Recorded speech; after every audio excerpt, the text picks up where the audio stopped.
ये ऐसी कंडीशन है जिसमें हमारा जो मसल्स का जो मास होता है, जो वेट होता है, जो लेंथ होती है मसल्स की, वो कम होने लगती है। उसका जो मास होता है वो कम होने लगता है और मसल्स जो हैं वो कमज़ोर हो जाती हैं, श्रिंक हो जाती हैं।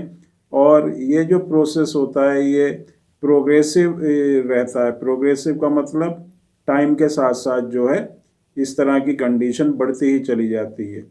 वैसे भी जो हमारा मांसपेशी होती हैं, जो मसल्स होती हैं, वो एज के साथ जो है डिजेनरेट होने लगती हैं, उसमें मसल का लॉस होने लगता है। ये एक एजिंग प्रोसेस होता है। जैसे जैसे हमारी उम्र बढ़ती है हमारी मसल्स कमज़ोर होती चली जाती हैं। आपने देखा होगा कि जो बुज़ुर्ग लोग होते हैं, एजेड पीपल होते हैं, उनकी मांसपेशी बहुत ज़्यादा कमज़ोर हो जाती हैं। और जब ज़्यादा उम्र हो जाती है तो उसमें देखा गया है कि उनको चलने में, बैठ के उठने में या दूसरी मूवमेंट करने में भी परेशानी होती है। उनका जो पॉस्चर होता है वो चेंज हो जाता है। सीधे चलने में उनको परेशानी होती है, वो झुक के चलने लगते हैं, हाथ पैर उनके कांपने लगते हैं और बहुत ज़्यादा वीकनेस होती है। तो इसी एक तो जो कंडीशन होती है इसी को जो है डीजेनरेशन ऑफ मसल कहते हैं या मसल वेस्टिंग कहते हैं।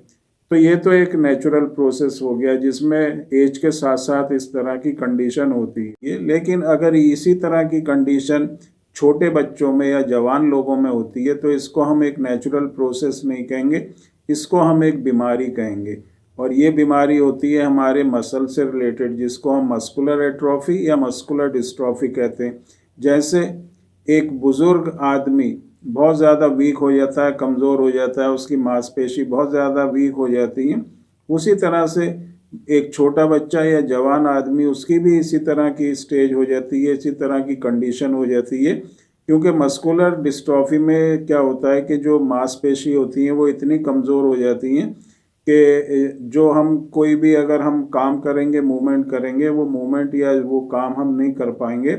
मसल्स श्रिंक होने लगेंगी, मसल्स बहुत ज़्यादा कमज़ोर होने लगेंगी और मसल्स इतनी कमज़ोर होंगी कि हम बैठ के उठने में हमें परेशानी होगी, चलने में परेशानी होगी। और जो मास होता है मसल्स का, जो वेट होता है वो बहुत ज़्यादा कम हो जाता है।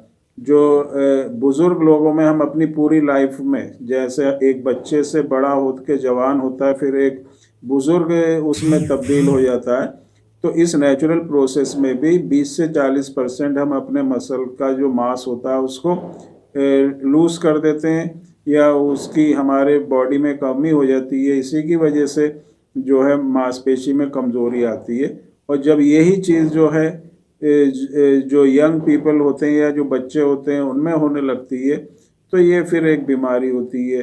और इस बीमारी में जैसे मैंने बताया इसी को मस्कुलर डिस्ट्रॉफी कहते हैं। मांसपेशी का बहुत ज़्यादा कमज़ोर हो जाना, मांसपेशी का सिकुड़ जाना और मांसपेशी का श्रिंक हो जाना, यही जो कंडीशन होती है मस्कुलर डिस्ट्रॉफी में होती है। अब जो मस्कुलर डिस्ट्रॉफी क्योंकि एक डिसऑर्डर है, एक बीमारी है, तो इसका भी कॉज होता है। इसका जो कॉज होता है वो जीन, क्योंकि इसको जेनेटिक प्रॉब्लम माना जाता है। इसको माना जाता है कि हमारे जो जीन में जो डिस्ट्रोफिन जीन होती है और जो प्रोटीन बनाती है जिसको हम डिस्ट्रोफिन प्रोटीन कहते हैं, उसमें किसी तरह का अगर कोई चेंज होता है तो उसी से बीमारी होती है। जो बुज़ुर्ग लोगों में एक कमज़ोरी होती है वही जवान में या एक बच्चे में हो जाती है और इस तरह की कंडीशन उसमें हो जाती है। मांसपेशी इतनी कमज़ोर होती हैं कि वो बच्चा जो है, जो एक नॉर्मल बच्चा भाग सकता है, खेल सकता है, कूद सकता है और अपनी जो एक्टिविटी होती है उसको कर सकता है, लेकिन जिसको मस्कुलर डिस्ट्रॉफी होती है वो इस तरह का कोई भी काम नहीं कर सकता।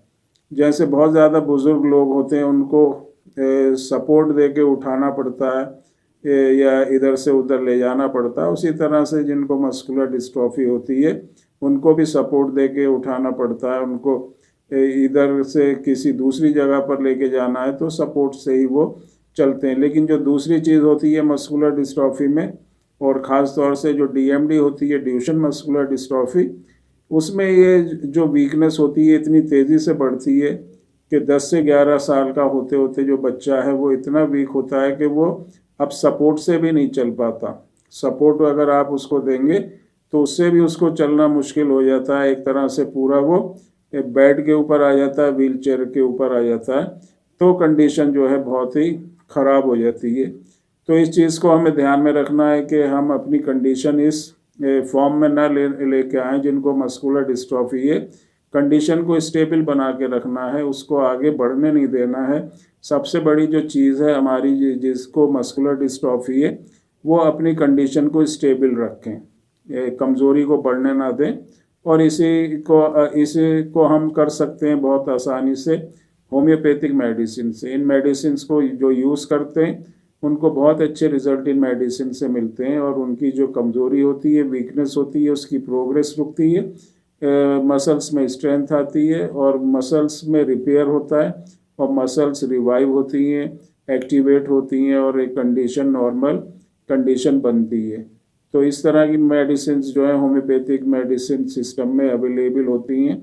तो आप अगर किसी को भी मस्कुलर डिस्ट्रॉफी है, मस्कुलर एट्रोफी है, किसी भी तरह की मस्कुलर डिस्ट्रॉफी है, तो आप जो है व्हाट्सएप नंबर पे जो कि डिस्क्रिप्शन बॉक्स में दिया गया है उस पर एक बार कांटेक्ट आप ज़रूर करें।